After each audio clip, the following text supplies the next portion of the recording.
안녕하세요, 도노반입니다.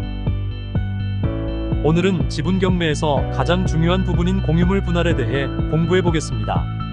지분 경매를 참여하는 이유는 무엇일까요? 당연히 이익을 얻기 위해서입니다. 모든 재테크와 마찬가지로 경매에서 이익을 내는 구조는 싸게 사서 비싸게 파는 것입니다. 일반적으로 부동산은 시세가 있어서 비싸게 팔기가 쉽지 않습니다. 그런 이유로 싸게 사는 것이 중요합니다. 지분 경매는 왠지 복잡하고 귀찮아서 초보들이 꺼려하므로 경쟁이 낮아 일반 물건에 비해 저렴하게 구입할 수 있습니다. 이것이 지분 경매의 최대 장점입니다. 지분을 저렴하게 낙찰받았다면 이제 제값 받고 팔기만 하면 됩니다. 오늘 공부하실 내용이 이 매도 방법입니다. 앞에서 지분 물건은 싸게 살 수 있는 이유가 뭐라고 했나요? 복잡하고 귀찮아서. 그렇듯 이런 물건은 경매가 아닌 일반 매물이라도 팔기가 쉽지 않습니다. 여러분 부동산에서 지분을 거래하는 것을 보신 적이 있으신가요? 아파트 2분의 1 지분. 저렴하게 구입해도 팔리지 않으면 아무 소용 없겠죠. 지분 경매로 취득한 부동산은 팔아야 할 사람이 정해져 있습니다. 바로 공유자입니다. 이제 그 해결 방법에 대해 알아보겠습니다. 첫 번째는 뭐니 해도 협의입니다. 지분 경매에 공유자 우선 매수가 있는 이유가 뭐라고 했나요?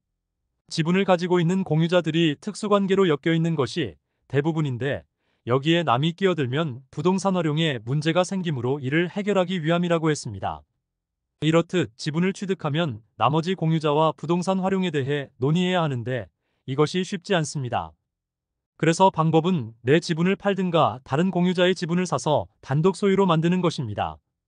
내 지분을 파는 것은 쉽지 않습니다. 우선 살 마음이 있다면 이들은 공유자 우선 매수를 했을 것입니다. 낙찰가로 살 수 있는 공유자 우선 매수도 안 했는데 우리가 취득한 낙찰가에 마진을 붙여서 판다면 더욱더 사지 않을 것입니다. 그러나 공유자 우선 매수를 안 한 이유가 그런 제도를 몰라서라면 이 경우는 의외로 쉽게 매도가 가능할 수 있습니다. 살 마음은 있었으나 경매도 잘 몰라 공유자 우선 매수는 더 몰라 이런 경우는 욕심내지 않고 가격만 잘 협상하면 쉽게 팔립니다. 공유자 우선 매수를 하지 않은 관계로 매수하기를 꺼려한다면 다른 공유자의 지분을 되사오는 것도 나쁘지 않은 선택입니다. 그러나 가격에서 충돌이 생길 것입니다. 우리는 경매 낙찰가 수준의 저렴한 가격으로 매수를 희망할 것이고 다른 공유자는 시세만큼을 받으려고 할 것입니다. 또 하나의 방법은 이 물건을 부동산에 내놓고 팔아서 지분 비율대로 나누어 갖는 것입니다.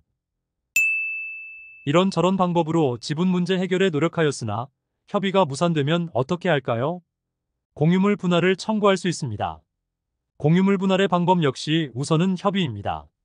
지분 매도 매수가 협의되지 않았다면 분할도 쉽게 협의되질 않습니다. 공평한 분할이 쉽지 않으니까요. 토지를 예로 들어보자면 이런 토지를 두 사람의 공유자가 다음과 같이 분할한다면 되겠죠. 그러나 이 토지가 코너를 끼고 있다면 코너 자리가 훨씬 값어치가 있어서 분할이 쉽지 않겠죠. 서로 코너 쪽을 선호할 테니까. 이처럼 토지도 위치나 모양에 따라 분할이 용이하지 않습니다. 아파트나 주택 등의 건물이 있는 경우는 더더욱 어렵습니다.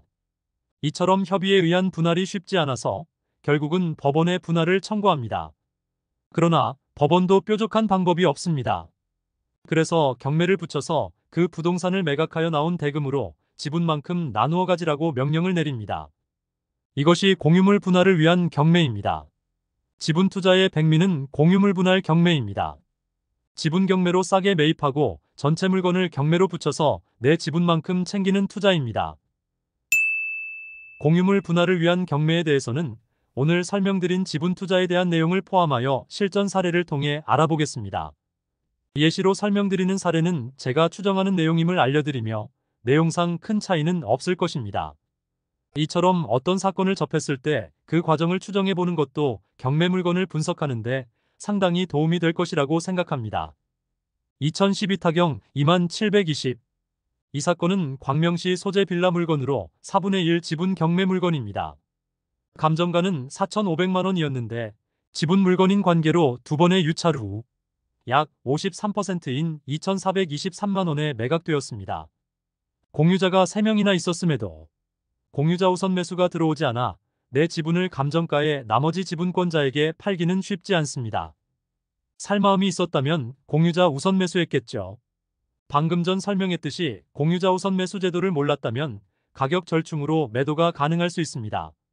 감정가와 경매 낙찰가의 중간 가격인 3,450만 원에 타협 본다면 1,000만 원의 수익이 생깁니다. 나쁘지 않죠.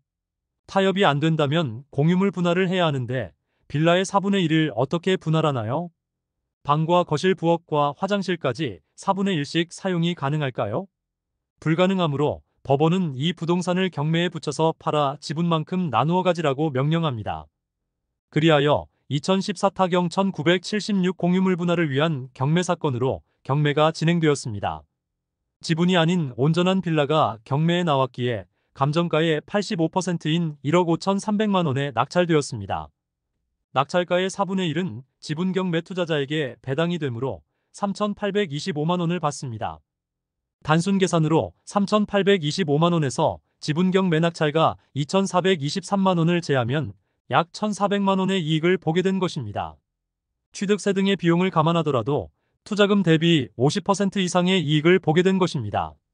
이런 수익률은 일반 물건에서는 보기 힘듭니다. 그래서 지분 투자를 하는 것입니다. 요즘은 경매가 많이 대중화되어 지분 투자의 수익률도 많이 떨어졌지만 소액으로도 투자가 가능하므로 도전해 보시기 바랍니다. 지분 투자의 단점은 투자금 회수 기간이 오래 걸린다는 것입니다.